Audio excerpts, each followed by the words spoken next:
When was the last time someone came through here? Don't do anything stupid. You gotta be kidding me.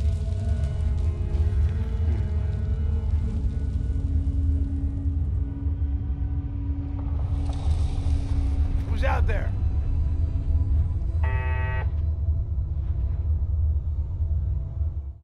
Imagine my surprise when I discovered that Social Skills Extended was a charisma skill game mechanic ripped from Fallout 4 and pasted into Starfield. For the low and affordable cost of just $1. That's right, ladies and gentlemen, 100 creation credits. Honestly, I don't blame Corroded for this. Bethesda left a gaping void in immersion with this game, and Corroded capitalized, choosing to fill that void. And so did Kingath, Miss O Plays, Mad Monkey 119, Zone 79, Nova Finch Creations, and Yalmir. There's definitely immersion to be had in Starfield, but it'll cost you money if you want it. The future of AAA gaming is here, and I'm not interested. I'm not a fan of Bethesda's new monetization strategy, especially with Starfield. I'm sick of the slimy tactics.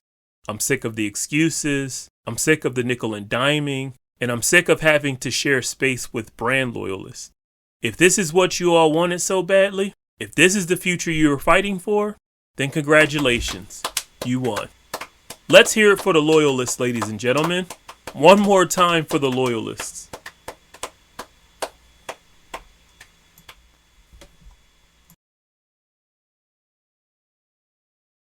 If it isn't obvious to you by now, voting with your wallet doesn't work.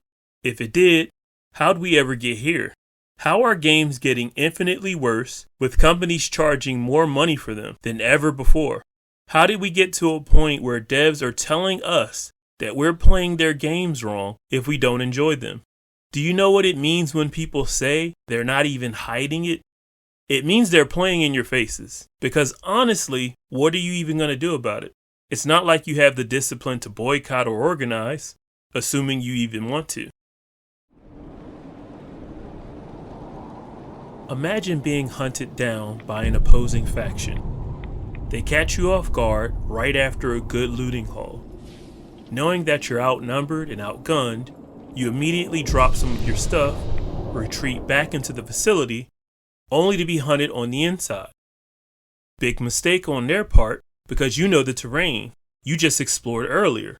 Also, you thrive in close quarters encounters, especially in narrow corridors. With a few well-placed explosives and the element of surprise, a normally tough, grueling encounter ends in a matter of minutes, and now you're rewarded with an even better haul.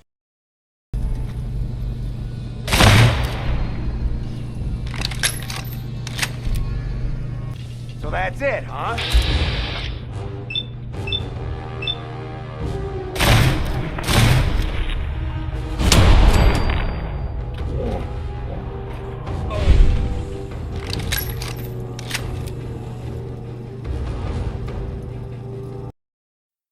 It's moments like these that make an open-world RPG special, and Bethesda knows this very well. If they didn't, I wouldn't have been able to tell you that personal Fallout 4 experience with so many satisfying moving parts. Why is it that Bethesda decided to sell these special moments for Starfield separately in some sort of batteries not included fashion is beyond me. And to be quite honest, I don't care why they're doing it. I'm not looking for answers anymore. In addition, I hope it's not necessary to mention that Fallout 4 was released on November 10th, 2015. Somehow, even back then, it occurred to the devs that skills like pickpocketing should be fun and useful, even if in rare, circumstantial cases, like plucking a power core from an NPC's power armor, or perhaps even little details like landing on top of enemies with your massive suit, killing them. Something that would have made so much sense with the Rev 8. Or perhaps players still like earning unique items after defeating a boss or solving dungeon puzzles. Fun little details like this are suspiciously absent from the base game of Starfield. Again, I don't care why it's missing, I'm just pointing it out. Wouldn't it have been hilarious to pickpocket enemy space helmets in places without a breathable atmosphere? Maybe, right? But then you have to consider creations that give common enemies more unique faces and uniforms outside of their spacesuits. And you begin to understand why a plethora of immersive features are non-existent. You'll likely never get a similar feeling of bullying super mutants with twin sets of power armor, or slaughtering a group of bad guys mid-dialogue. Starfield doesn't do enough to set itself apart from past titles that in most cases did things better. And not slightly, but infinitely better. Playing Fallout 4 made it abundantly clear to me that many systems from that title made it over into Starfield half-heartedly. Fallout 4 doesn't mind keeping the player engaged or offering rewards with every new discovery made. This isn't to suggest that Starfield needed to continue this trend, but if the devs wanted to be a bit more stingy with those kinds of moments in Starfield, that would have been just fine. I think that's a totally valid design choice, but these features being totally unavailable without the help of overhaul mods or creation content is not okay.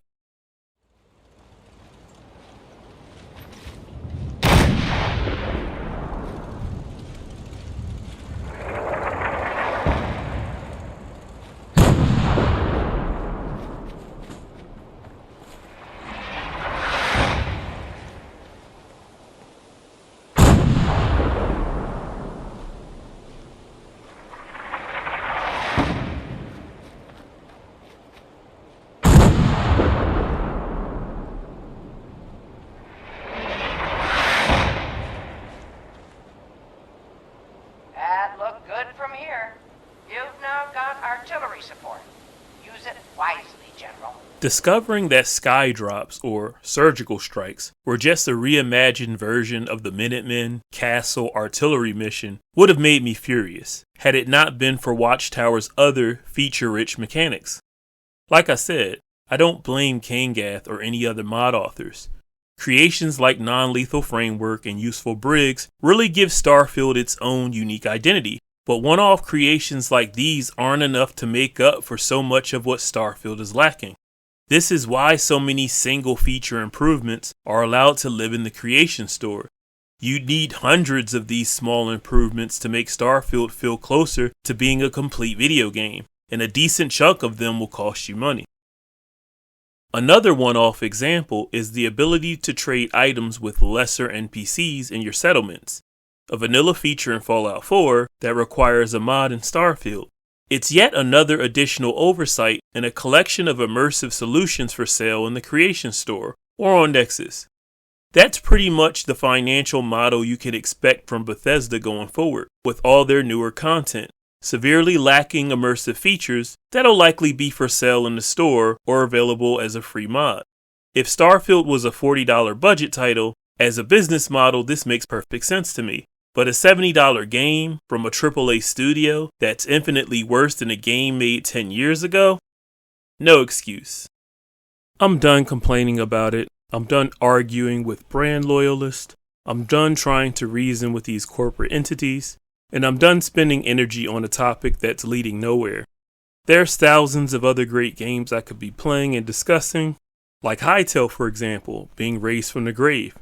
Now that's something interesting that I didn't see coming. Honestly, I could think of 100 more useful things I could be doing than running on this obnoxious little hamster wheel.